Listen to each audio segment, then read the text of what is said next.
Assalamualaikum warahmatullahi wabarakatuh. Salam sejahtera bagi kita semua. Para netizen yang berbahagia, semoga kita semuanya dalam lindungan Allah Subhanahu wa Ta'ala. Masih bersama dengan kami, Santri Klik. Polemik tentang nasab masih saja panas, belum menemukan titik temu. Pihak Habaib Ba'alawi atau Rabithah Alawiyah belum juga mengeluarkan statementnya.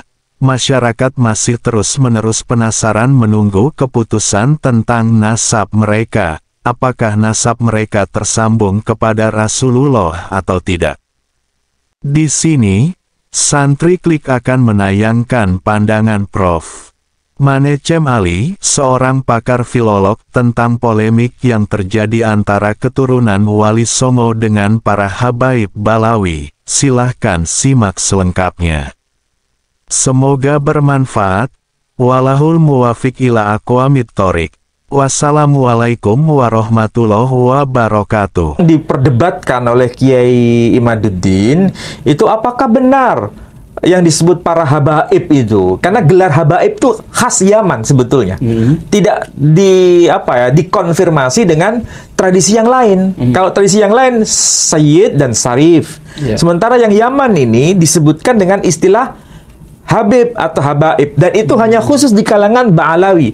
Sementara Ba'alawi itu maksudnya keturunan Alawi, sedangkan Alawi itu keturunan Ubaidillah. Ubaidillah konon katanya keturunan dari Ahmad ibn Isa Ar-Rumi. Tapi apakah betul itu keturunan dari Ubaidillah? Apakah betul Ahmad Al-Abah atau yang disapa kemudian, meskipun itu dipersoalkan, disapa dengan istilah Ahmad Al-Muhajir, itu punya keturunan yang bernama Ubaidillah? Nah, itu yang kemudian diperdebatkan karena abad ketiga Hijriah, 4 Hijriah, 5 Hijriah, 6 Hijriah, 7 Hijriah, 8 Hijriah, itu tidak ada dokumen satupun yang menyebut nama Ubaidillah ataupun Abdullah, putra dari Ahmad Al-Abah. 5 abad. 5 abad. 5 abad itu 500 tahun. 500 tahun itu bukan masa yang singkat. Itu masa yang panjang. Tetapi tiba-tiba muncul di abad ke-9. Tiba-tiba muncul pada abad yang ke-9 Hijriah. Itulah kemudian dipertanyakan dokumennya apa. Itu yang kemudian menjadi semacam berita yang tidak pernah selesai sampai hari ini. Tapi begini Pak Edi. Kalau kita melihat pada dokumen yang paling awal ya, yang paling awal nih, kita bicara mengenai dokumen paling awal, yang menyebutkan nama Abdullah, putra dari Ahmad Al-Abah, itu ada dokumen yang muncul pada abad ke-8 Hijri. Oh, 8 ada. Ya, abad ke-8 Hijri. Jadi dokumen abad ke-8 Hijri itu kitabnya adalah Kitab As-Suluk. Kitab As-Suluk karya Syekh Bahauddin.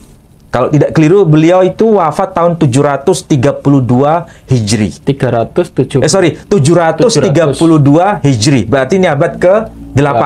Ini baru muncul nama Abdullah, putra dari Ahmad ibn Isa. Jadi hubungannya ke sana, ya. Tapi apakah betul informasi ini tidak ada sandaran menurut para pengkaji? Dari mana tiba-tiba Syekh Bahauddin itu bisa tahu mengenai hal ini? Kan harus merujuk pada dokumen-dokumen sebelumnya. Ternyata beliau tidak mencantumkan. Dari mana sumbernya itu? Karena kalau pelacakan sumber itu kan harus ada koneksitas dengan sumber-sumber sebelumnya.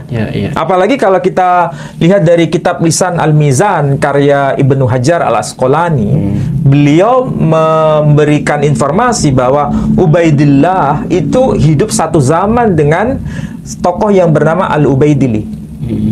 Al-Ubaidili itu penulis kitab yang sangat terkenal yang disebut Tahdhibul Ansab di abad ke-5. Oh, 5 ada. Abad ke-5 Masehi. Jadi Ubaidili itu menulis kitab Tahdhibul Ansab pada abad ke-5 dan hidupnya sezaman dengan Ubaidillah. Kalau dihubungkan dengan sezamannya dengan Ubaidillah. Tapi masalahnya Al-Ubaidillah tidak memberikan informasi apapun dengan tokoh yang bernama Ubaidillah. Nggak ada sama sekali. Gitu. Nggak tercantum. Ya, ya. Nah, silakan itu dikaji bersama. Cari. Jadi dua kubu yang berseteru ini dikaji bersama. Iya. Kalau hanya ngotot-ngototan sih, Iya. wah, itu yang nggak. Ini kan kaitannya apakah terputus nasabnya atau memang belum terkonfirmasi dengan kitab-kitab primernya. Itu kan perlu pendalaman itu. Atau mungkin kitabnya tersembunyi belum ditemukan. Kalau dua-duanya mungkin mempunyai kitab pembanding atau menemukan kitab yang tersembunyi tadi, kan bagus ini harus. Makanya sebetulnya ya, kalau ini saya tidak menggunakan teori yang tidak saya geluti ya. Saya hanya bicara dalam konteks filologis, kajian filologis. Dokumen yang sezaman itu sangat penting. Iya, iya. Dokumen yang sezaman. Iya. Dan itu dokumen pembanding. Iya. Dan dokumen pembanding itu bukan dokumen sepihak, tapi dokumen di luar dari tradisi yang sedang dibicarakan. Artinya, kalau dokumen itu ada dokumen internal dan dokumen eksternal, berarti ini valid. Tapi kalau hanya dokumen internal, cukup menjadi keyakinan pribadi dan keyakinan kelompoknya. Oh, begitu. Sama dengan begini, Pak Edi yakin enggak bahwa Nabi kita Muhammad SAW keturunan Ismail atau tidak? Iya, Yakin? Yakin. Kalau yakin, dari mana keyakinan itu muncul? Dari dokumen Islam. Iya. Iya. Tapi itu bisa nggak sebagai ukuran itu bahwa itu benar? Iya, kalau Islam hanya intern saja. Kalau internal, ya cukup menjadi keyakinan saja. Betul. Tapi kalau itu menjadi diskusi ilmiah, diskusi merujuk pada dokumen-dokumen pembanding yang sezaman dan di luar tradisi Islam dan terkonfirmasi, itu baru jawaban yang sangat tepat. Iya. Masalahnya, apakah cara beragama kita ini hanya sekedar keyakinan? Kalau hanya sekedar keyakinan, mungkin kita tidak akan memilih Islam. Iya. Iya. Kita berislam ini, jawabannya bukan karena dokumen internal, tapi dikonfirmasi dengan dokumen eksternal. Iya.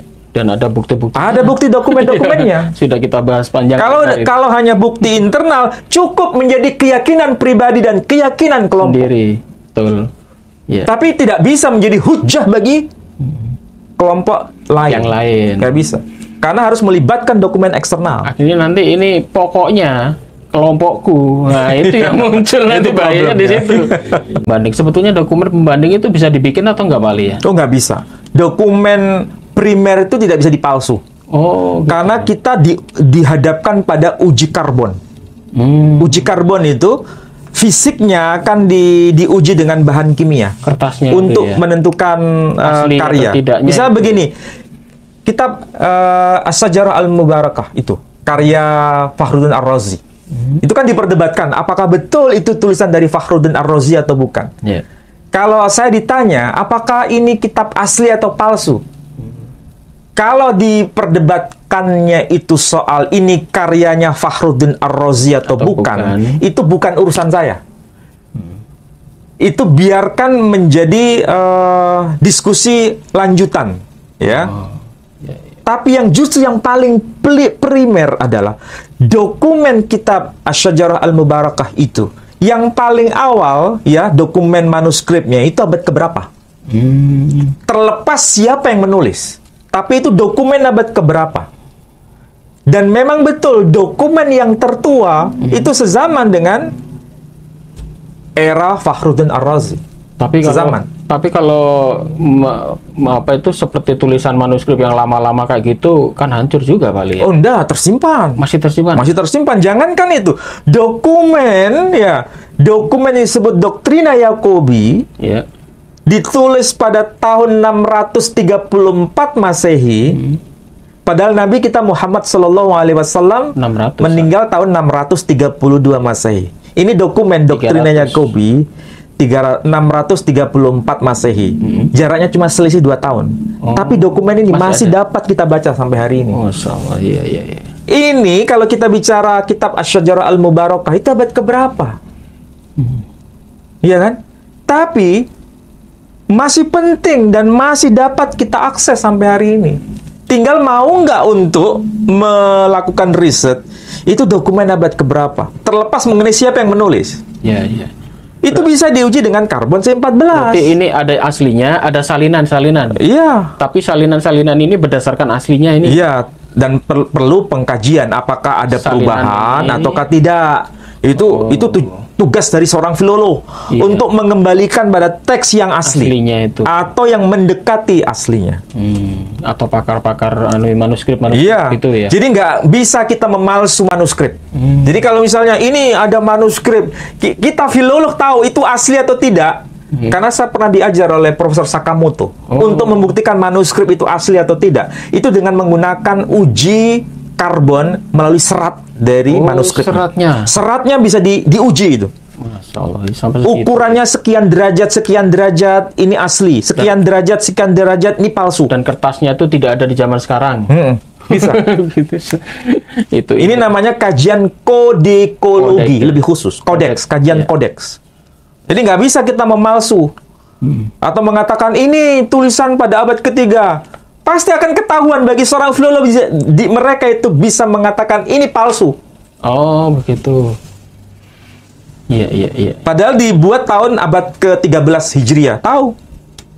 Tapi dikatakan abad ke-3 Hijriah. Kita tidak tahu bisa. Filolog itu. Jangan macam-macam dengan seorang filolog. Nggak bisa ditipu. Apalagi ini abad-abad ke-400, 300, 600, udah 500, 600 tahun yang lalu, Masya Allah.